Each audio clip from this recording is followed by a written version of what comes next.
क्या हाल चाल है बच्चों? चलिए आगे बढ़ते हैं। पिछली क्लास में ग्लूकोज के बारे में बहुत ही इंटरेस्टिंग पॉइंट्स पर हमने चर्चा किया था। कई फैक्ट्स हमने ऐसे पढ़े जिन्होंने ओपन चेन स्ट्रक्चर फॉर्म को तो सपोर्ट किया था, लेकिन लास्ट में हमने कुछ 3 से 4 ऐसे पॉइंट्स पढ़े थे जो उस ओपन चेन फॉर्म को डिस्कार्ड कर रहे थे। अब जितने भी फैक्ट्स पढ़े हैं ओपन चेन वाले या फिर वो जिन्होंने ओपन चेन को डिस्कार्ड किया, वो फैक्ट सारे सही हैं, एक्सपेरिमेंटली वो फैक्ट्स सारे सही हैं। तो फाइनली क्या कंक्लूड करना है वो उस पर हम आज बात करेंगे। दरअसल ग्लूकोज ये सारी प्रॉपर्टीज जो दोनों के सपोर्ट और अगेंस्ट में हमने पॉइंट्स लिखे थे वो कैसे शो कर पाएगा ये हम आज देखने जा रहे हैं। ठीक है, तैयार हो जाइए, स्टार्ट करते हैं। दरअसल इट इज बिलीव्ड, देखें एक्चुअली सारे लोग देखिएगा, हम ग्लूकोज को ही कंटिन्यू कर रहे हैं। Glucose exist in 3 different forms in liquid solution. ठीक है, अब यहां आपको पूरी असलियत, सारे रीजन, सारे लॉजिक समझ में आने वाले हैं। नॉर्मली ग्लूकोज जो था वो डेक्सट्रोज था, मैंने आपको बोला था। सारे लोग देखें, शुरुआत में हमने इसके सपोर्ट में बात की थी, HOH HOH OHH HOH। Clear? ये था हमारा D प्लस ग्लूकोज। ठीक है मेरे भाई, ये था D प्लस ग्लूकोज की बात कर रहे हैं, डेक्सट्रोज की बात कर रहे हैं। शुरुआती पॉइंट्स इस स्ट्रक्चर को सपोर्ट कर रहे थे, लेकिन लास्ट में हमने जो 2-3-4 पॉइंट्स लिखे वो इसे सपोर्ट नहीं कर रहे थे। तो मेरे भाई एक्चुअली सच्चाई ये है कि ये 2 फॉर्म्स और होती हैं जिनके साथ ये इक्विलिब्रियम में होता है। 2 फॉर्म्स और होती हैं जिनके साथ ये इक्विलिब्रियम में होता है। कैसे पहचानेंगे, कैसे जानेंगे, जरा ध्यान से देखें। Look at this H, look at this H and look at this oxygen. Okay, क्या आप सब जानते हैं कि ये इलेक्ट्रोफिलिक साइट है और हमारे पास कितनी सारी न्यूक्लियोफिलिक साइट्स हैं? ये ऑक्सीजन, ये ऑक्सीजन, ये ऑक्सीजन, ये ऑक्सीजन, ये ऑक्सीजन, है ना इतनी सारी न्यूक्लियोफिलिक साइट्स। तो मेरे भाई इनमें से इलेक्ट्रोफिलिक और न्यूक्लियोफिलिक साइट इंटरैक्ट भी कर सकती हैं। हमने एक टॉपिक पढ़ा था, reaction of carbonyl compound with alcohol, जहां हमने NH2Z, secondary amine, alcohol, water, sodium bisulphide पढ़ा था, वहां अल्कोहल वाला पढ़ा था। वहां हमने हेमी एसिटल, हेमी कीटल, एसिटल कीटल जैसी चीजें पढ़ी थी। अभी मैं उसी की बात कर रहा हूं। ये न्यूक्लियोफिलिक साइट इस कार्बन से रिएक्ट करता है। अब आप देखें, ये कार्बन है प्लेनर, ये कार्बन है प्लेनर, तो ये इस पे लेफ्ट राइट दोनों से अटैक कर सकता है। ये वाला ऑक्सीजन इस पे लेफ्ट राइट दोनों से अटैक कर सकता है। तो 2 आंसर आएंगे। क्लियर? एक और चीज देखो, जब ये ऑक्सीजन यहां अटैक करेगा तो ये एग्जिस्टिंग चारों काइरल सेंटर वैसे के वैसे ही रहेंगे। तो मैं यहां बना देता हूं, चारों काइरल सेंटर वैसे के वैसे ही रहेंगे। देखिए जरा, HHOHH OHH, ठीक है। जो हमने टच नहीं किया है हमने उसे वैसे ही बना दिया है, जो टच नहीं किया उसे वैसे ही बना दिया। अब ये ऑक्सीजन जुड़ गया इस कार्बन से, तो यहां थोड़ा सा ऐसा रिप्रेजेंटेशन, ये ऑक्सीजन जुड़ गया है। अब आपको पता है कि यहां 2 चीजें बन सकती हैं और ये नया नवेला सेंटर होगा।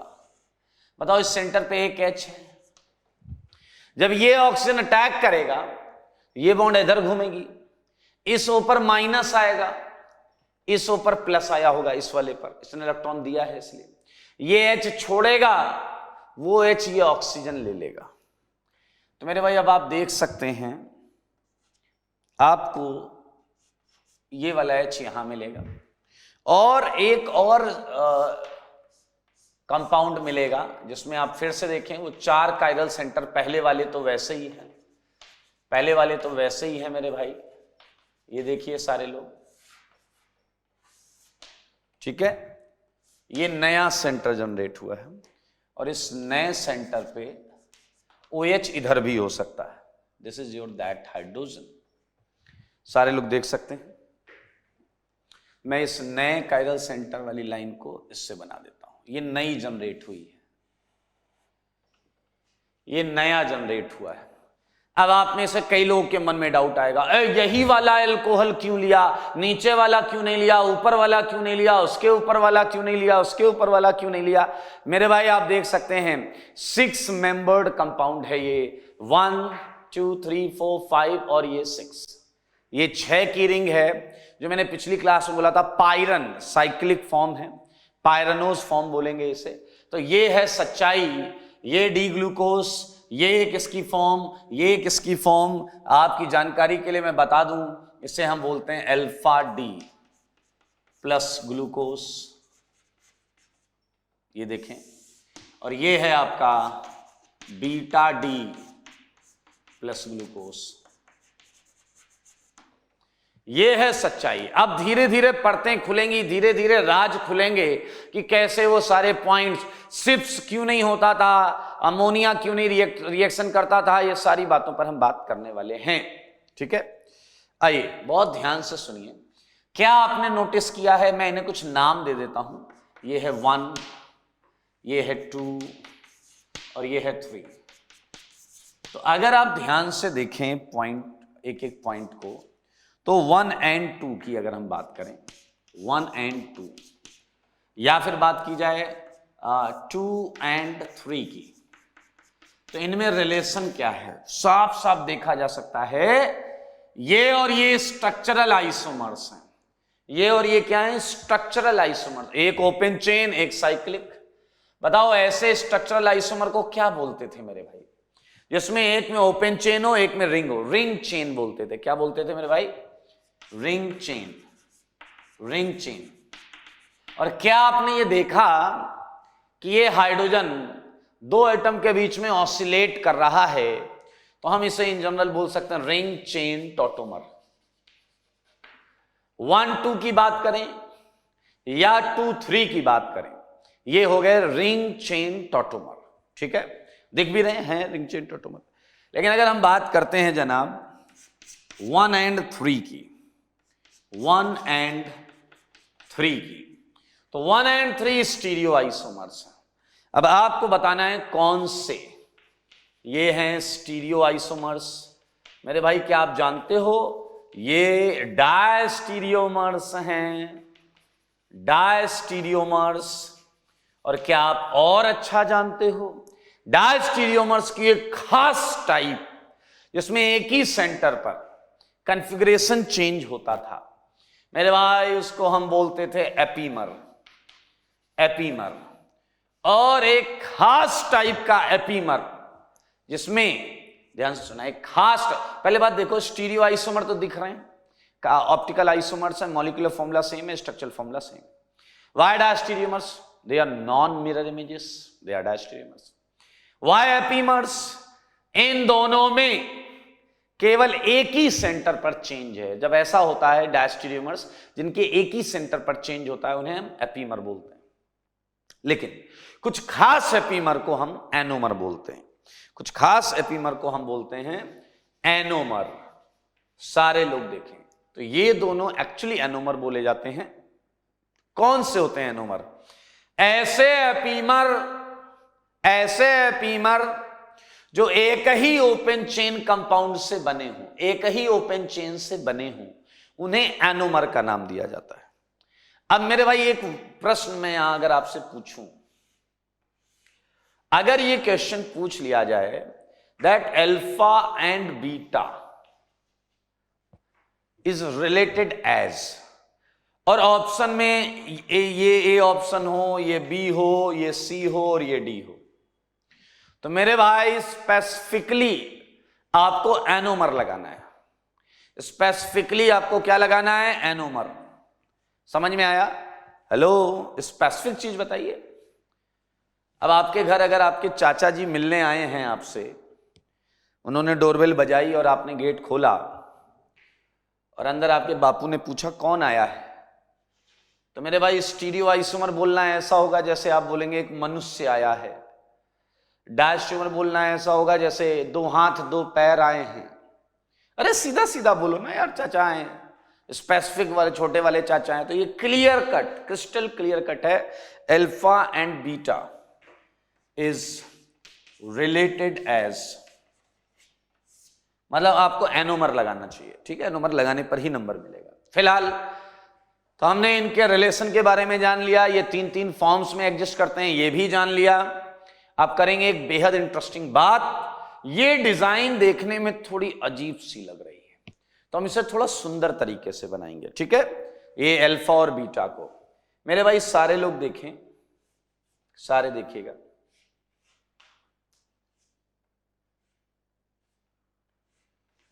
ये साइक्लिक 6 की रिंग है, थोड़ा सा देखेंगे इसे सही तरीके से बना लेते हैं। दिख रही 6 की रिंग, सबको दिख रही 6 की रिंग, ओके। और यहां बीटा को बना लेते हैं।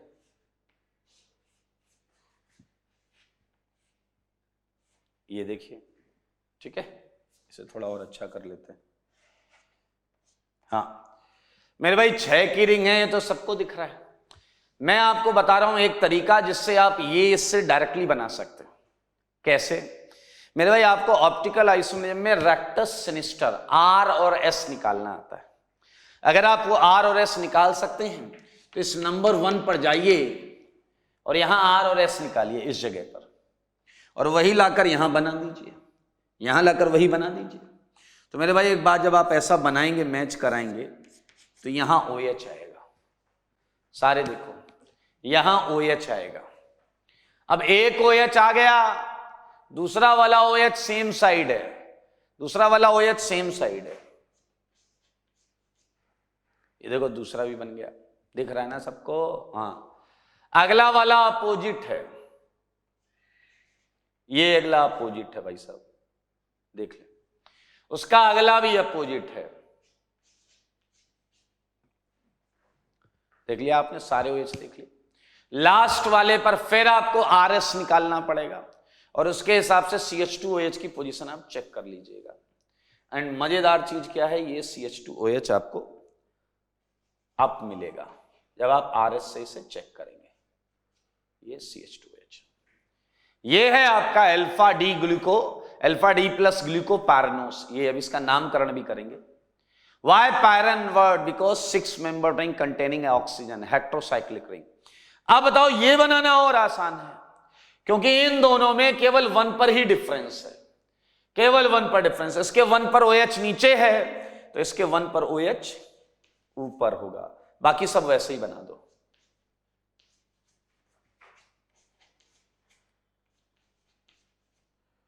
देखो मगर बोर्ड पर, ये देख लीजिए, ये देख लें सारे लोग।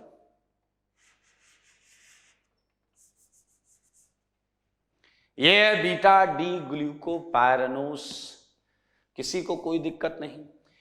मेरे भाई आपको जानकर अच्छा लगेगा, इस फॉर्म को हम बोलते हैं हावर्थ प्रोजेक्शन फॉर्म। जैसे फिशर पढ़ा है ना आपने, ये है हावर्थ प्रोजेक्शन, यानी कि ग्लूकोज और इसे इस तरीके से रिप्रेजेंट करने को हम हावर्थ प्रोजेक्शन बोलते हैं। ये आपके सामने बना हुआ है, मैं इसी के नीचे कंटिन्यू कर रहा हूं, इस इधर आगे आकर। सारे लोग देखें तो जो लेफ्ट वाला है इसका एक्चुअल नाम क्या हो गया, अल्फा डी प्लस, बताइए, ग्लूकोपायरनोस। और दूसरे वाले का नाम क्या हो गया बताइए, बीटा डी प्लस ग्लूकोपायरनोस। मैं यहां लिख देता हूं, और याद करना बहुत आसान, क्योंकि बीटा में up down up down up, ये याद हो जाएगा सबको। अप से चालू करेंगे, अप डाउन अप। अल्फा तो याद हो गया, केवल 1 पर ही डिफरेंस है, डाउन डाउन अप, ये आ गया ना, डाउन अप, याद रहेगा, बहुत आराम से याद कर सकते हैं। ये अल्फा डी ग्लूकोपायरनोस, ये बीटा डी ग्लूकोपायरनोस। मेरे भाई मजेदार चीज ये देखिए, इसमें ये कार्बन 1 है, ये 2, ये 3, ये 4, ये 5 और CH2OH वाला कार्बन 6 है। 1 2 3 4 5 6। आपको मैं बता दूं इन दोनों का जो C1 कार्बन है, C1 उसे बोलते हैं एनोमेरिक कार्बन। उसे क्या बोलते हैं? Anomeric carbon. सारे लोग देखें, C1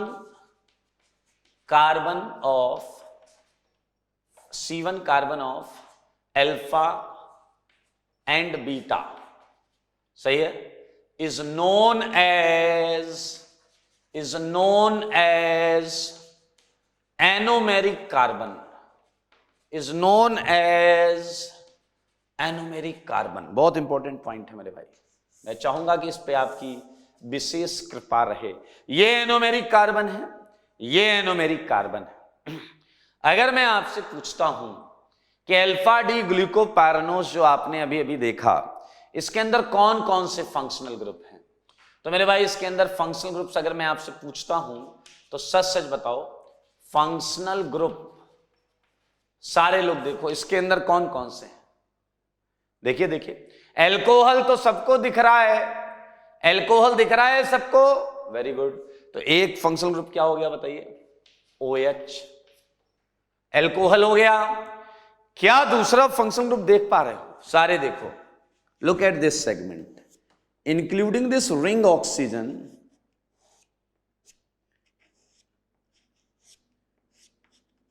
this is hemiacetal group, this is hemiacetal group.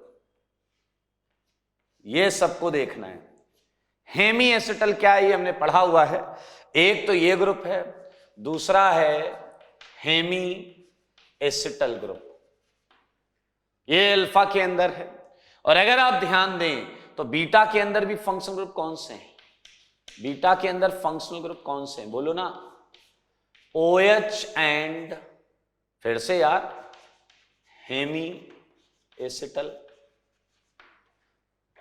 Alpha में भी OH और हेमी एसिटल, इसमें भी OH और हेमी एसिटल। और ये जो ओपन चेन वाला बीचों बीच पड़ा है, इस ओपन चेन वाले में बताइए क्या है? इसमें बीचों बीच जो ओपन चेन वाला पड़ा है, इसमें है OH एंड एल्डिहाइड। अल्फा में ये, ओपन में ये, बीटा में ये, अल्फा में ये, ओपन में ये। अल्फा बीटा में सेम फंक्शनल ग्रुप्स हैं। एक एक चीज जानिए तभी आगे समझ में आएगा। अच्छा, कई बार ऐसा होता है कि अल्फा बीटा आपको पेपर में एग्जाम में चेयर फॉर्म में बन के आते हैं। कोई इशू नहीं, हम चेयर फॉर्म में बना देंगे। सारे लोग देखिएगा, चेयर, मैं इसे नीचे बना लेता हूं, ठीक है, इस फॉर्म को नीचे बना लेता हूं, यहां जगह का थोड़ा सा फाइट आ जाएगा। इधर देखते हैं, अल्फा फॉर्म बना रहा हूं मैं।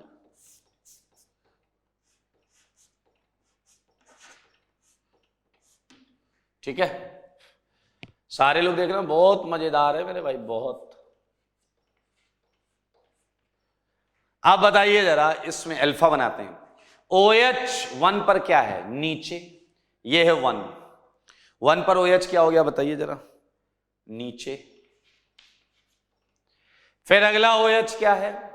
नीचे, तो यहां पर आप देख सकते हैं नीचे ये आएगा। अगला OH क्या है? ऊपर। अगला OH क्या है? नीचे। अगला CH2OH क्या है? ऊपर। यह है आपका अल्फा डी ग्लूकोपैरानोस। और अगर आप बीटा बनाने जाएंगे, पहला OH है ऊपर, ये देखिए, पहला हो गया ऊपर, फिर नीचे, फिर ऊपर, फिर नीचे, फिर ऊपर। क्या आपने देखा कि बीटा में सारे इक्वेटोरियल है? बीटा में सारे इक्वेटोरियल है, ऑल इक्वेटोरियल। मेरे भाई चेयर में यही पहचान है, चेयर में बीटा की यही पहचान है। जो एनोमेरिक पे इक्वेटोरियल वो बीटा, और जो एनोमेरिक पर एक्सियल वो अल्फा। अगर आपको चेयर में दिया गया है तो आप कैसे पहचानेंगे? अगर एक्सियल पर है तो अल्फा, और अगर इक्वेटोरियल पर है तो बीटा। कई बार आपको कंफ्यूज करने के लिए इसकी फ्लिप्ड फॉर्म दी जा सकती है, but that form is not so important because यहां 5 इक्वेटोरियल हैं, सॉरी 1 2 3 4 इक्वेटोरियल हैं, 1 एक्सियल है, तो फ्लिप्ड फॉर्म में क्या होगा, वो 4 इक्वेटोरियल वाले एक्सियल चले जाएंगे, ये आपका इक्वेटोरियल आ जाएगा। तो थोड़ा ध्यान रखना, ये जो लाइन मैंने बोली है कि अगर एनोमेरिक पर OH इक्वेटोरियल है तो बीटा, अरे प्रभु ये तभी सही है जब बाकी सारे इक्वेटोरियल ही हों। यहां देखें एक्सियल पर OH अल्फा, ये तभी सही है जब बाकी इक्वेटोरियल पर हो। मान लो मैं क्या करूं, मैं इसे फ्लिप करा दूं, इसकी फ्लिपिंग में बताओ ये OH एक्सियल आ जाएगा या नहीं, तो क्या तुम उसे अल्फा बोलने लगोगे? ना ना ना, वो अल्फा नहीं होगा, वो रहेगा बीटा ही, लेकिन वो फ्लिप्ड फॉर्म होगी, कंफर्मेशन होगा उसका। तो याद रखें, अल्फा में एक्सियल एनोमेरिक पर होगा, बाकी इक्वेटोरियल होंगे, बीटा में इक्वेटोरियल होगा एनोमेरिक पे और बाकी भी इक्वेटोरियल होंगे। तो ये आपको अभी केवल अल्फा बीटा को बनाया कैसे जाए, दिखाया कैसे जाए, उस पर बात चल रही है मेरे भाई। अब आएगा मजा, अब आपको समझ में आया वो पॉइंट जो हमने पिछली क्लास में लास्ट में लिखा था कि कॉन्सेंट्रेटेड सॉल्यूशन को जब आप 300 केल्विन के आसपास हीट कर रहे थे तो अल्फा मिल रहा था, याद आया? और जब एक्वस सॉल्यूशन ऑफ ग्लूकोज को आप हीट कर रहे थे 370 के आसपास तो बीटा मिल रहा था। क्यों? ग्लूकोज एक नहीं होता, ग्लूकोज के अंदर ये फॉर्म्स होती हैं। आइए अब धीरे धीरे सस्पेंस खोल देते हैं। अच्छा, अगर आपको कोई इसमें नंबरिंग की बात करे तो नंबरिंग ऐसी ही होती है, IUPAC नंबरिंग नहीं है दोस्त, ये इसमें ऐसे नंबरिंग चलती है 1 2 3 4, ऐसा देखें 1 2 3 4 5 6, ठीक है? ये है आपका चेयर फॉर्म। मेरे भाई आप समझेंगे पूरी बात को, कुछ पॉइंट्स हैं जो मैं यहां रखना चाहता हूं। आप देखो, ये भी ऑप्टिकली एक्टिव है, ये भी ऑप्टिकली एक्टिव है, ये भी ऑप्टिकली एक्टिव है। तो नेट रोटेशन की अगर हम बात करें, किसकी बात करें? नेट रोटेशन की। देखें D प्लस ग्लूकोज जो होता है उसका जो अल्फा ऑब्जर्व्ड है वो होता है मेरे भाई प्लस 52.7 डिग्री, या कई जगह 52.5 डिग्री है, तो टेंशन मत लेना। ये डेक्स्ट्रो रोटेटरी होता है, ये प्लस साइन उतनी देर से इसीलिए चल रहा है, ये वाला प्लस साइन इसीलिए चल रहा है बिकॉज ये डेक्स्ट्रो रोटेटरी होता है। लेकिन क्या आप समझ पा रहे हैं कि ये जो नेट रोटेशन है, ये इसका भी कंट्रीब्यूशन है उसमें, इसका भी कंट्रीब्यूशन है उसमें, इसका भी कंट्रीब्यूशन है उसमें। अब छोटे छोटे पॉइंट्स से सारी चीजें क्लियर होने वाली है मेरे भाई। अगर मैं आपसे पूछूं अल्फा और बीटा में कौन सी फॉर्म ज्यादा स्टेबल है, अल्फा और बीटा में, तो अब तक तुम्हारे भेजे में आ गया होगा बीटा D ग्लूको पैरानोस, मानते हो? Is most stable than alpha D gluco pyranose. काफी इंपॉर्टेंट पॉइंट है ये। And reason is very simple, all equatorial groups are there, सारे के सारे इक्वेटोरियल ग्रुप वहां पर हैं मेरे भाई। अब कुछ और बेहद इंटरेस्टिंग पॉइंट, इक्विलिब्रियम पर ये है नेट रोटेशन, आप देख सकते हैं इक्विलिब्रियम पर नेट रोटेशन है 52.7 डिग्री। देखा आपने कितना है? 52.7 डिग्री। इनके परसेंटेज का डेटा है मेरे पास, वो मैं बताता हूं आपको। ये इक्विलिब्रियम में अल्फा बीटा किस परसेंटेज में डिस्ट्रीब्यूटेड होते हैं, मुझे इसकी एक वैल्यू, रफ सी वैल्यू का आइडिया है थोड़ा सा, रुकिए मैं बता देता हूं। एक होता है आपका 19 डिग्री के आसपास, कितने के आसपास होता है? 19 डिग्री। बताइए 19 डिग्री कौन होगा, अल्फा या बीटा? सोच समझ के बोलना। मैं एग्जैक्ट वैल्यूज 1 मिनट बता देता हूं। एनसीईआरटी में वैल्यू नहीं लिखी हुई है, but I think you should no.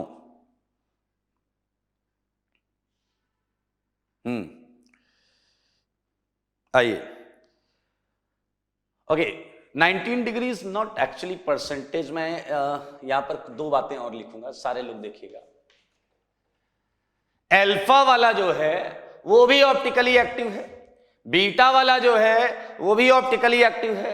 तो मेरे भाई इसका अगर मैं रोटेशन की बात करूं, अल्फा से हुई रोटेशन एंड अल्फा डी ग्लूकोपार्नोस, अगर इसके रोटेशन की बात करूं तो I have value of this is 112 degree, 112 degree. ठीक है, इसका परसेंटेज कम होगा क्योंकि ये कम स्टेबल है, तो इसका रोटेशन वैल्यू ज्यादा होना चाहिए, तभी नेट बैलेंस होकर इतना आएगा। और अगर मैं बीटा के लिए अल्फा की बात करूं, आई मीन बीटा डी ग्लूकोपार्नोस के लिए, ये अल्फा कौन सा है, ये रोटेशन, स्पेसिफिक रोटेशन की बात हो रही है, and this is I think 19 degree, ये वैल्यू है आपकी 19 डिग्री, ये 19 डिग्री है। अब आप कहोगे बीच वाले का, मेरे भाई परसेंटेज सुनिए, बीच वाले की बात करना आप बंद कर देंगे, बीच वाले की बात करना आप बंद कर देंगे। दरअसल अल्फा का जो परसेंटेज होता है, सारे लोग ध्यान से देखें, percentage alpha in container is around 36%। सारे सुनो, 36% अल्फा होता है इस इक्विलिब्रियम में। और देखो देखो देखो बीटा परसेंटेज सुनना, बीटा होता है आपका 63.8%। लो भाई साहब, क्या गया ओपन वाले के खाते में, ओपन वाला तो बेकार हो गया भाई साहब, 0.2%, 0.2%। देखिए ये है 36%, ये है 63.8%। ज्यादा परसेंटेज क्यों है, क्योंकि ये ज्यादा स्टेबल है। ये परसेंटेज वैल्यू आपके दिमाग में रखनी है, 63.8, 36, ये आपका हो गया 99.8, ये आ गया 0.1, 0.2%, बाकी सब इसके अंदर है। अब मेरे भाई ये वैल्यू जो है ना 52.7, ये वैल्यू आप जरूर निकाल सकते हैं। कैसे, 112 का है 36, 19 उल्टा 36% का है 112, 63.8% का है 19 डिग्री। तो मेरे भाई नेट निकाल लो, क्या आ जाएगा, 112 इंटू 0.36 प्लस 63.8, 0.638 इंटू 19, आप कैलकुलेट करके देखिएगा, वो प्लस 52 पॉइंट समथिंग ही आएगा। तो इन्हीं का कंट्रीब्यूशन है जिससे ये नेट डेक्स्ट्रोरोटेटरी नेचर पता चला। अब हम बात करेंगे, कुछ रिएक्शंस हो रही हैं और कुछ नहीं हो रही हैं। मेरे भाई इसके पीछे ये अल्फा और बीटा जिम्मेदार हैं। आप सुनना एक्सप्लेनेशन अगले 30 से 60 सेकंड। मेरे भाई आपने देखा 99.8% ये दोनों है, 99.8% ये दोनों है। जब तुम कोई रीजन डालते हो तो उस रीजन को रिएक्शन करने के लिए क्या करना पड़ता है, ध्यान से सुनना। जैसे तुमने डाला सिप्स रीजेंट, सिप्स रीजेंट जो है वो बहुत ही माइल्डर ऑक्सीडाइजिंग एजेंट है, माइल्ड। सिप्स की औकात नहीं होती कि वो अल्फा और बीटा को तोड़कर ये लेकर आए। ये अगर आ गया होता तो सिप्स इसे ऑक्सीडाइज कर देता। यानी कि अब आप समझ रहे हैं क्या चमत्कार हो रहा है यहां पर। मेरे भाई यही है मेनली 99.8%। तो अगर रीजेंट को एल्डिहाइड ग्रुप से रिएक्शन करनी है तो उसके लिए रिक्वायरमेंट क्या है, वो आए इससे रिएक्शन करे, इक्विलिब्रियम को इधर लाए, एल्डिहाइड का परसेंटेज जब अप्रिसिएबल होगा फिर वो एल्डिहाइड से रिएक्शन कर लेगा। क्या आप समझ रहे हैं? जैसे मजेदार चीज बता रहा हूं, टॉलेंस के साथ ये सिल्वर मिरर देता है, टॉलेंस रीजेंट के साथ ये सिल्वर मिरर देता है। तो टॉलेंस और फेलिंग के साथ ये रेड प्रेसिपिटेट देता है Cu2O का। दोनों जो ऑक्सीडाइजिंग एजेंट्स हैं वो बेसिक मीडियम में होते हैं, बेसिक मीडियम में। और बेसिक मीडियम में हेमी एसिटल क्या होता है, अनस्टेबल। पॉइंट लिखा आपकी कॉपी में, बेसिक मीडियम में हेमी एसिटल क्या होते हैं, अनस्टेबल। ये टूटते हैं और रिएक्शन इधर आती है, जैसे एल्डिहाइड अप्रिसिएबल अमाउंट में आता है, टॉलेंस सिल्वर मिरर बना ले जाता है और Fehling's red precipitate of Cu2O दे जाता है ना। चमत्कारी एकदम मजेदार सेगमेंट, मजेदार रिएक्शन। यानी कि अगर किसी रीजेंट को एल्डिहाइड की रिएक्शन करनी है तो उसमें इतना दम खम होना चाहिए कि पहले वो अल्फा बीटा को इधर लेकर आए, अल्फा बीटा को से रिएक्ट करे, स्ट्रॉन्ग होना चाहिए, स्ट्रॉन्ग रीजेंट होना चाहिए जो अल्फा बीटा को ओपन चेन फॉर्म में लाए और फिर एल्डिहाइड से रिएक्शन करे। तो जिन रीजेंट्स ने, जैसे टॉलेंस ने सिल्वर मिरर दिया, तो टॉलेंस तो हेमी एसिटल से भी दे देता है, तभी तो हेमी एसिटल को क्या करता था, वो पहले एल्डिहाइड में लाता था फिर निपटा देता था। सिप्स रीजेंट की इतनी औकात नहीं है, क्योंकि याद करो सिप्स में कोई बेसिक मीडियम नहीं था, सिप्स रीजेंट में कोई बेसिक मीडियम नहीं था, इसलिए सिप्स जब आता है तो सिप्स रीजेंट का स्वागत करते हैं अल्फा और बीटा, और सिप्स रीजेंट अल्फा और बीटा को कुछ नहीं कर पाता वो, इसलिए नो रिएक्शन में शो होता है ना मजेदार। तो I think each and every point is explained now. तो मेरे भाई यहां बहुत अच्छे अच्छे क्वेश्चंस मैं आपको कराऊंगा। फिलहाल ये कुछ पॉइंट्स हैं जो मैंने आपके सामने लिखे हैं। ओके, तो मैं एक दो पॉइंट यहां और ऐड करना चाह रहा हूं, सारे महा इंपॉर्टेंट पॉइंट यहां आने वाला है। ओके, सो मुझे एक बात अभी भी मैंने बोली, आपने सुनी होगी, टॉलेंस और फैलिंग क्या करते हैं, वो इसे ऑक्सीडाइज कर देते हैं। मतलब ये टॉलेंस फैलिंग को क्या करता है, ये रिड्यूस कर देता है। मतलब ये शुगर टॉलेंस फैलिंग को रिड्यूस कर देता है।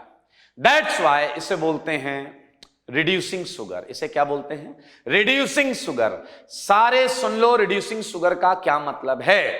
Since these sugars oxidized by Tollens and Fehling, so in reverse क्या हम बोल सकते हैं कि ये शुगर उसे रिड्यूस कर रहे हैं। That's why these sugars are reducing. And what is the factor, क्यों रिड्यूस हो रहा है टॉलेंस या फैलिंग, या क्यों ऑक्सीडाइज हो रहा है, ये उसके पीछे रिस्पॉन्सिबल है ये हेमी एसिटल ग्रुप। उसके पीछे रिस्पॉन्सिबल है ये हेमी एसिटल ग्रुप। मेरे भाई आपको याद है टॉलेंस का बेसिक मीडियम आके ये H लेता था, O पर माइनस आएगा, O को लात पड़ेगी, रिंग वाले O को लात पड़ेगी, तो ये एल्डिहाइड बन जाएगा। हेमी एसिटल का डिकम्पोजिशन मैं बता रहा हूं। तो मेरे भाई आप देख सकते हैं, सिंस ध्यान से देखें, Tollens and falling, Tollens and falling oxidizes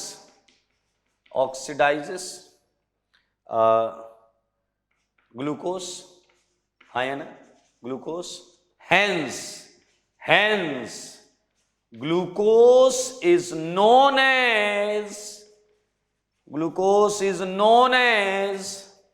मेरे भाई रिड्यूसिंग शुगर। ये नाम अपने दिलो दिमाग में बैठा लेना, दिलो दिमाग में बैठा लेना, महा इंपॉर्टेंट पॉइंट है रिड्यूसिंग शुगर। ग्लूकोज को क्या बोलते हैं दोस्त, रिड्यूसिंग शुगर। मैं ये सेगमेंट हटाऊंगा, ठीक है, और यहां पर कुछ और बेहद इंटरेस्टिंग बात बताऊंगा, ठीक है। हटा दूं इसे, ठीक है, हटा रहा हूं मैं।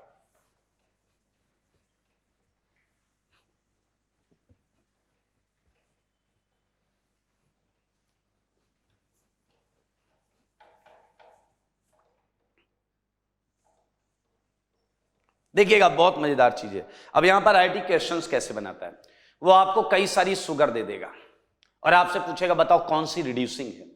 तो मेरे भाई आपको ये समझना पड़ेगा कि क्या वो टॉलेंस और फैलिंग से रिएक्शन कर पा रहा है या नहीं, ये देखना पड़ेगा।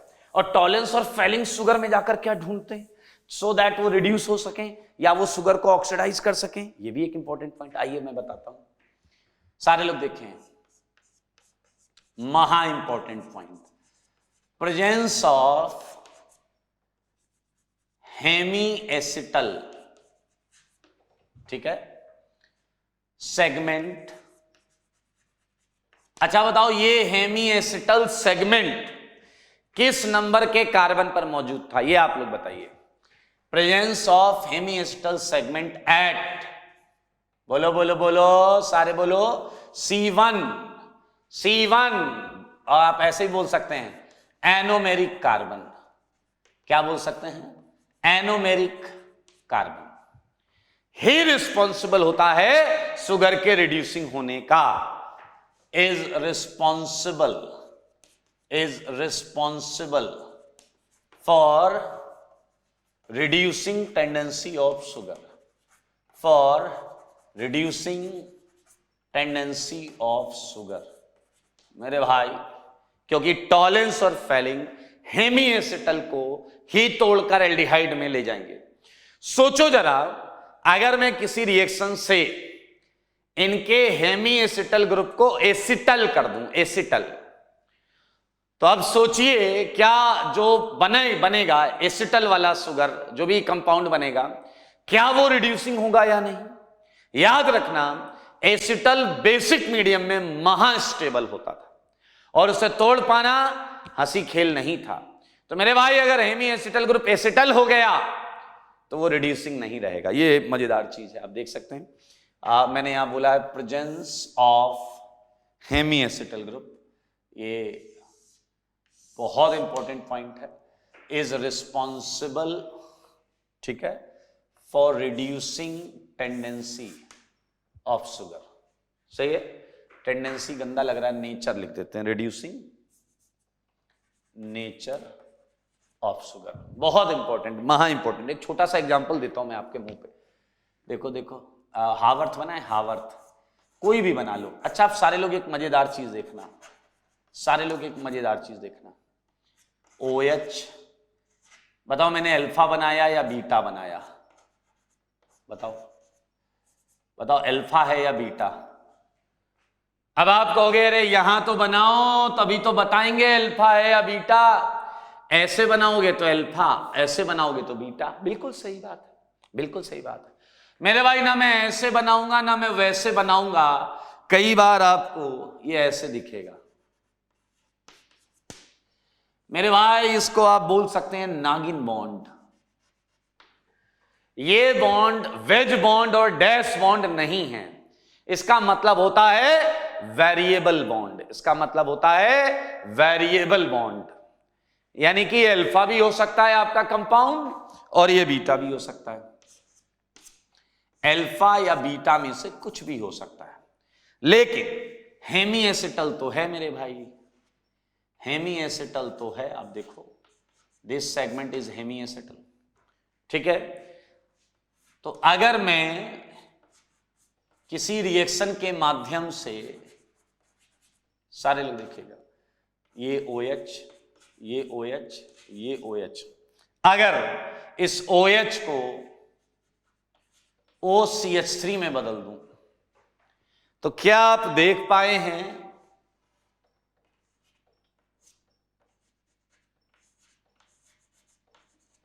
ये वाला सेगमेंट अभी एसिटल हो गया है और ये वाला सेगमेंट तो हेमी एसिटल ही है। मेरे भाई, इसकी वजह से ही इसे क्या बोला जा रहा था, सच सच बोलना, रिड्यूसिंग शुगर, क्योंकि टॉलेंस फेलिंग इस H को लेगा, ऊपर माइनस आएगा, अनस्टेबल टेट्राहेड्रल कॉम्प्लेक्स बनेगा, इसे लात पड़ेगी, एल्डिहाइड आ जाएगा और वो उसे ऑक्सीडाइज कर देगा। यहां कुछ नहीं हो सकता, तो ये रिड्यूसिंग शुगर है मेरे भाई। और मैं चाहूंगा कि आप इधर साफ साफ शब्दों में समझ लें, ये नॉन रिड्यूसिंग शुगर। अच्छा, एक बात बताओ, अब IIT अगर आपको खूब सारी शुगर दे दे और आपसे कहे बताओ कौन सी रिड्यूसिंग शुगर है, पहली बात आप क्या करोगे, क्या आप कंपाउंड के एनोमेरिक कार्बन को ढूंढोगे या नहीं, क्या आप कंपाउंड के एनोमेरिक कार्बन को ढूंढोगे या नहीं, सारे बोलो, मिलकर बोलो मेरे भाई, इसी को देखना है, बस इसी कार्बन को निहारना है। और किसी कार्बन को निहारने का क्या फायदा, अगर मान लो बहुत सारे पायरनोस फॉर्म है, 6 की रिंग जुड़ी हुई हैं, तो उन हर रिंग में उसका C1 कार्बन देखना, हर रिंग में उसका C1 कार्बन देखना। अगर किसी भी एक C1 पर किसी, मान लो 100 रिंग जुड़ी हुई थी और उसमें किसी एक रिंग के C1 पर हेमी एसिटल है, तो वो शुगर रिड्यूसिंग शुगर है। ये बात अपने दिमाग के अंदर बैठा के रख लीजिए मेरे भाई। मैं यहां मैंने अभी ग्लूकोज की बात की है, आज मैं ग्लूकोज आपको कराऊंगा, फ्रक्टोज मैं आपको करने को दूंगा। फिलहाल आप पहले ध्यान से देख लें इस चीज को, ठीक है। एक बहुत इंटरेस्टिंग और इंपॉर्टेंट पॉइंट और आता है, मैं उस पॉइंट को भी आपको बताऊंगा, ये बहुत इंपॉर्टेंट पॉइंट है। इस पॉइंट को भूल गए तो नंबर भूल जाइएगा, कुछ नंबर कट जाएंगे आपके, ये मोस्ट इंपॉर्टेंट है। ठीक है, आइए एक पॉइंट देखिए जरा मेरे भाई, एक बहुत इंपॉर्टेंट, इस पर भी क्वेश्चन आता है, और ये है आपका म्यूटा रोटेशन। ये है आपका म्यूटा रोटेशन। ठीक है, म्यूटा रोटेशन क्या है इसे समझें आप मेरे भाई। आपको याद है ग्लूकोज 3 फॉर्म हमने पढ़ी है, एक अल्फा, एक ओपन चेन और एक बीटा। अल्फा वाला अगर आपने देखा हो तो उसका रोटेशन था 112 डिग्री, सही है ना, और इसका रोटेशन था 19 डिग्री। बहुत आराम से सुनना। क्या आपने देखा कि टॉलेंस जैसी चीज अल्फा को ओपन चेन और बीटा को ओपन चेन में ला रहे थे, ओके, क्योंकि मीडियम बेसिक था। म्यूटा रोटेशन का क्या मतलब है, बहुत आराम से सुने, मैं इसकी बहुत देसी डेफिनेशंस आपको दूंगा ताकि आप कंफर्टेबली इसे समझ पाए। First is mutual change in angle of rotation. मैंने अभी इस वर्ड का मतलब बताया है, मैंने अभी केवल इस वर्ड का मतलब बताया, mutual change in angle of rotation. अब इसका एक्चुअल डेफिनेशन देखिए, एक्चुअल डेफिनेशन क्लियर, ध्यान से सुने। When pure glucose is dissolved, ठीक है, इन वाटर, सही है, आइदर इन एसिडिक, सारे लोग देखना, और इन बेसिक कंडीशन, सारे लोग देखें, ठीक है, या तो एसिडिक कंडीशन लो या बेसिक कंडीशन। अगर आपने डिसॉल्व किया, प्योर का मतलब क्या है, या तो तुम अल्फा से स्टार्ट कर रहे हो या तुम बीटा से स्टार्ट कर रहे हो मेनली, ठीक है, ध्यान से सुनना। It's angle of rotation, it's angle of rotation change होना चालू हो गया, चेंजेस। क्यों होता है change? It is because of, सारे लोग देखेंगे, it is because of conversion of alpha form into beta or beta form into alpha। मेरे भाई ये समझने वाली बात है। and this phenomena is known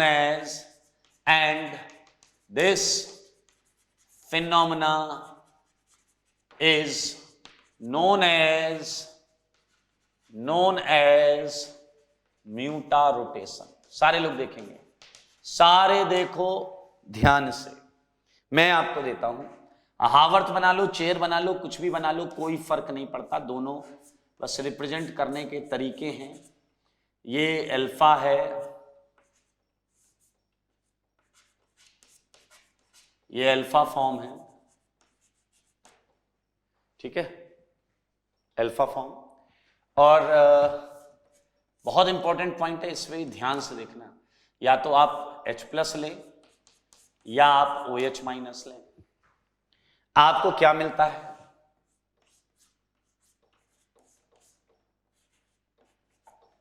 OH, OH, OH, OH and CH2OH।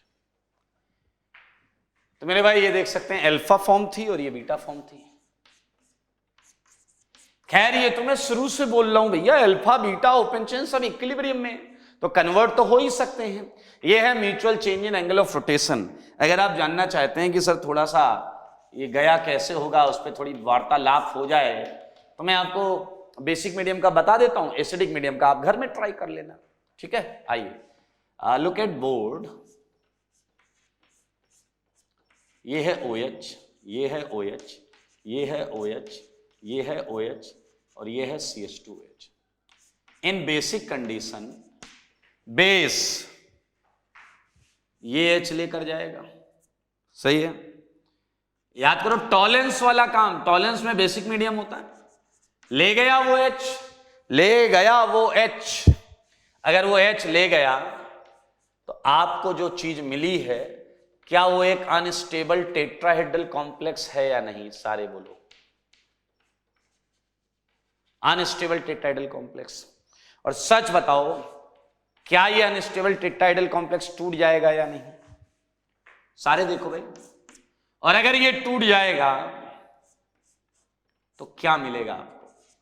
बस यही तो देखना था जनाब।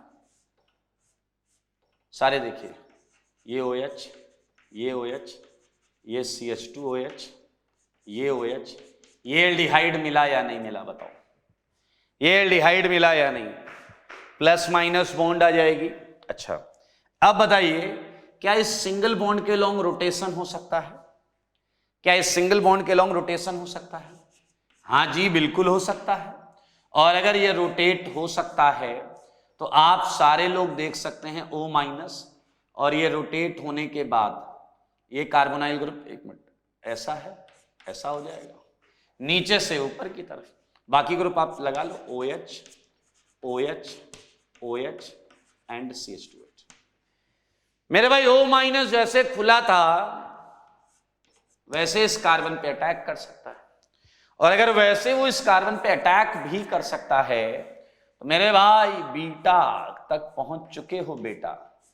देखो, O-, OH, OH, OH, CH2OH, पहुंच चुके हो बीटा तक। बस प्रोटोनेट करना है, ये जल्द से H ले लेगा। तो मेरे भाई, क्या अल्फा से बीटा तक का सफर तुमने तय कर लिया या नहीं? अच्छा, बीटा होता तो अल्फा भी ऐसे ही आ जाता है, जस्ट रिवर्ट। एक अच्छा बच्चा कह रहा है कि सर म्यूटा रोटेशन की भी तो वही कंडीशन है, क्योंकि म्यूटा रोटेशन भी आपने केवल इसी सेगमेंट पर तो करा डाला है, केवल इसी सेगमेंट पर तो करा डाला है। यस, ये बात बिल्कुल सही है। जिस फैक्टर से आप रिड्यूसिंग नेचर चेक करते हैं उसी फैक्टर से म्यूटा रोटेशन भी चेक होता है कि दिया हुआ शुगर म्यूटा रोटेशन कर सकता है या नहीं। इसका मतलब उसकी अल्फा फॉर्म बीटा में या बीटा फॉर्म अल्फा में जा सकती है या नहीं। और सोचो अगर यहां H नहीं होता, सोचो अगर यहां मिथाइल होता इस H की जगह, तो ये OH- कुछ नहीं कर पाता, ये एक्सियल ही रहता, और जो एक्सियल है तो एक्सियल ही रहता, वो कन्वर्ट ही नहीं होता इक्वेटोरियल में, because acetal can not react with. So this is the mechanism of mutarotation. मैं ये हटाऊंगा और म्यूटा रोटेशन की कंडीशन आप या नीचे लिख सकते हैं, यहां म्यूटा रोटेशन की कंडीशन लिखते हैं। महा इंपॉर्टेंट है मेरे भाई, महा इंपॉर्टेंट है, ठीक है। For म्यूटा rotation, for mutarotation, मैं फिर से सेम लाइन लिखूंगा, सारे लोग समझ लो, महा इंपॉर्टेंट लाइन है। फॉर म्यूटा रोटेशन, ठीक है, C1, C1 बोले तो anomeric, anomeric carbon containing hemiacetal, सही है, कंटेनिंग, आ रहा है भाई साहब, दिख रहा है ना आपको, हैं? तो मैं लिख डालूं, और आइए, कंटेनिंग, ये है सबसे इंपॉर्टेंट बात, hemiacetal group is responsible, group is responsible. तो मेरे भाई, म्यूटा रोटेशन के लिए भी C1 कार्बन पर आपको हेमी एसिटल चाहिए, यानी कि अगर शुगर रिड्यूसिंग है तो म्यूटा रोटेशन करेगा, नहीं है नहीं करेगा। सिंपल सी बात, ये म्यूटा रोटेशन का फंडा, रिड्यूसिंग नेचर का फंडा, रिएक्शंस कैसे होती हैं, क्यों होती हैं, क्या होती हैं, सब कुछ हमने आपके सामने कर लिया है। मोनोसैकेराइड का एक सेगमेंट, बड़ा सेगमेंट हमने खत्म कर लिया है। देख लो सारे ध्यान से, हो गया। आगे चलें फिर। तो मेरे भाई, आपके लिए मैं थोड़ा सा बता दूं, फ्रक्टोस, ठीक है, ये मैं हटा देता हूं, फ्रक्टोस पर थोड़ी बात कर लेते हैं ताकि अगली क्लास में रिएक्शंस और पॉलीसैकेराइड या डायसैकेराइड पर बढ़ूं। ये हटा रहा हूं दोस्तों, मैं देख लें इसे एक बार।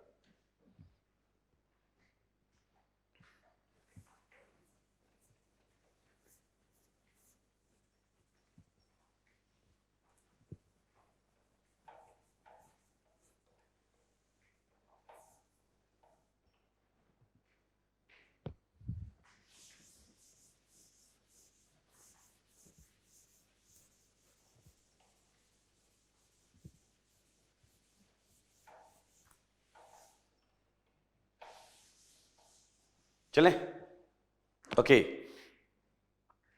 टॉकिंग अबाउट फ्रक्टोज, ये हमारा क्या है? सेकेंड मोनोसैकराइड है। ये हमारा सेकेंड मोनोसैकराइड है। इसकी भी पूरी कहानी वही है। इसके भी बहुत सारे फैक्ट्स, रिएक्शंस के फैक्ट्स जैसे हमने ग्लूकोज के लिए लिखे हैं, उससे भी ये पता चला कि फ्रक्टोज भी मेनली लिक्विड सॉल्यूशन में 3 फॉर्म्स में एग्जिस्ट करता है। हम उस पर बात करेंगे। फिलहाल फ्रक्टोज के बारे में क्या क्या जानते हैं? मॉलिक्यूलर फॉर्मूला, ये सेकेंड मजेदार चीज कीटोहेक्सोस। ग्लूकोज क्या था? एल्डोहेक्सोस। ये क्या है? कीटोहेक्सोस। डिफरेंस भी देखो, ग्लूकोज क्या था? डेक्सट्रोस प्लस 52.7, ये होता है लीबोरोटेटरी। क्या होता है मेरे भाई? लीबोरोटेटरी। अगर मैं इसके स्पेसिफिक रोटेशन की बात करूं, जैसे उसका था प्लस 52.7, जहां तक मुझे याद है इसका होता है -92 डिग्री, -92 डिग्री। देख लेंगे वैल्यू आगे, कुछ कम ज्यादा होगी तो। ओके, ध्यान से देखें। मेनली एग्जिस्ट इन, ये है बहुत इंपॉर्टेंट बात, फ्यूरानोस फॉर्म। फ्यूरानोस याद आया? 5 की रिंग, 5 की रिंग। 6 की रिंग को तो पैरानोस बोलते थे, 5 की रिंग को फ्यूरानोस बोलते हैं। मेरे भाई ये देखिए कितना मजेदार है। Mainly exist in furanose form. अक्सर ग्लूकोज की बात करें या फ्रक्टोज की बात करें, ये जो हैं ये आपके सुक्रोस की हाइड्रोलिसिस से मिलते हैं। वो भी मिलता है, ग्लूकोज भी मिलता है, फ्रक्टोज भी मिलता है, दोनों एक्चुअली इक्वल अमाउंट में होते हैं। Obtained from hydrolysis of sucrose, सही है, along with ग्लूकोज। ग्लूकोज के साथ फ्रक्टोज भी मिलता है, obtained from hydrolysis of sucrose along with glucose. Sucrose हम पढ़ेंगे, डायसैकराइड है, उसे भी पढ़ेंगे। फिलहाल ये छोटे छोटे पॉइंट्स मैंने आपको बताए हैं। Ketohexoses, laevorotatory and by experimental informations and facts, ठीक है। ये पता चलता है it has C double bond O group at C2 carbon. C2 carbon पे मेरे भाई पॉइंट बहुत इंपॉर्टेंट वाले जो हैं, एक तो ये पॉइंट बहुत इंपॉर्टेंट है, ये पॉइंट बहुत इंपॉर्टेंट है, ये पॉइंट बहुत इंपॉर्टेंट है। अगले पॉइंट धमाकेदार पॉइंट्स हैं, सारे सुन लो। It's reducing sugar, it's a reducing sugar. बहुत ध्यान से देखना, बहुत इंपॉर्टेंट पॉइंट है।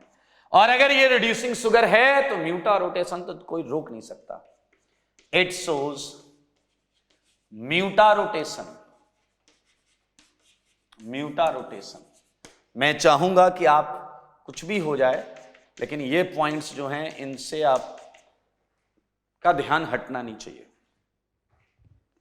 अब मेरे भाई आप जरा ध्यान से देखो, जो ग्लूकोज में OH अटैक किया था वही OH यहां भी अटैक करेगा, लेकिन वहां पर 1 नंबर वाले पे अटैक किया था। मैं फ्रक्टोज बना देता हूं एक बार के लिए।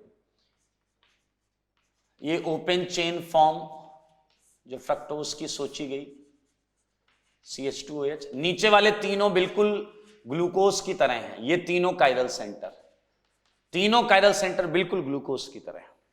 ये देखिए, ये है आपका क्या, D माइनस फ्रक्टोज, ये है आपका D माइनस, ये लीवोरोटेटरी होता है ना दोस्त, ये है आपका D माइनस फ्रक्टोज। अब जरा आप उसी OH पर नजर जमाइए जो ग्लूकोज में अटैक कर रहा था, जो ग्लूकोज में अटैक कर रहा था। चलें, तो कौन अटैक करेगा? ये ऑक्सीजन आपका कहां अटैक करेगा? यहां पर, यहां अटैक करेगा। तो अब रिंग कितने की बनेगी? 1 2 3 4 5, 5 की रिंग बनेगी। मैं चाहूं तो इसे इधर बना लीजिएगा आप, ठीक है। मैं इसकी फ्यूरानोज फॉर्म बना देता हूं नीचे की तरफ, ठीक है। इधर फ्यूरानोज फॉर्म बना देता हूं।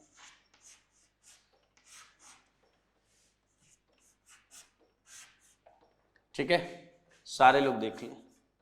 ये था सुक्रोज, इसे साइड में हटाओ। सारे लोग देखिए, ये है CH2OH, ये है CH2OH, OH, OH, OH। थोड़ा सा ध्यान देना कि मैंने H नहीं बनाया है। जैसे यहां OH अप है तो नीचे हाइड्रोजन होगा, यहां OH डाउन है तो ऊपर हाइड्रोजन होगा, तो ये मैंने बनाया नहीं है। सो आई डोंट थिंक कि आपको इसमें कोई इश्यू होगा। अगर पेपर में बन कर आ जाए तो घबराना मत, बहुत ही आसान है, सिंपल है मेरे भाई। ये आप देख सकते हैं, ये H, और इसमें ये ऑक्सीजन के बाजू वाला कार्बन, यही डिफरेंस होता है।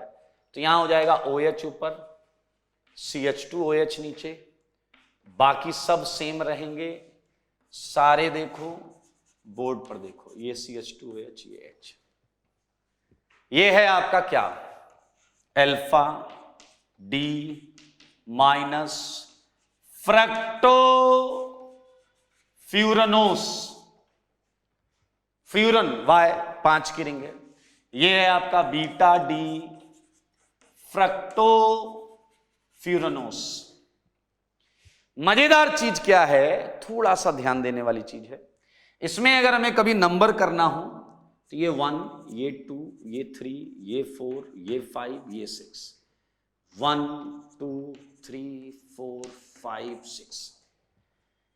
ये आप बना लीजिएगा यार, ये अटैक करके जैसे ग्लूकोज में बना था वैसे बना लीजिएगा मेरे भाई। ध्यान देने वाली बात क्या है, यहां C2 कार्बन एनोमेरिक है, शायद आप देख पाए।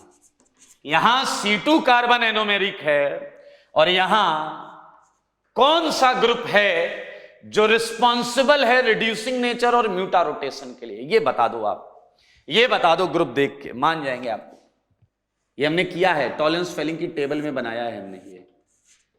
ये स्पेशली मैंने बनाया था, आप देखिएगा उस टेबल में ये ग्रुप है मेरे भाई। कीटोन पे अटैक हुआ है तो बना होगा हेमी कीटल, लेकिन मेरे भाई ये ग्रुप है अल्फा हाइड्रोक्सी हेमी कीटल, क्योंकि आपको याद है टॉलरेंस फेलिंग कीटोन के अल्फा पर अगर OH हो तो उसे ऑक्सीडाइज कर देते थे, तो बदले में ये रिड्यूस कर देगा। Alpha hydroxy hemiketal is responsible for reducing nature as well as and for muta rotation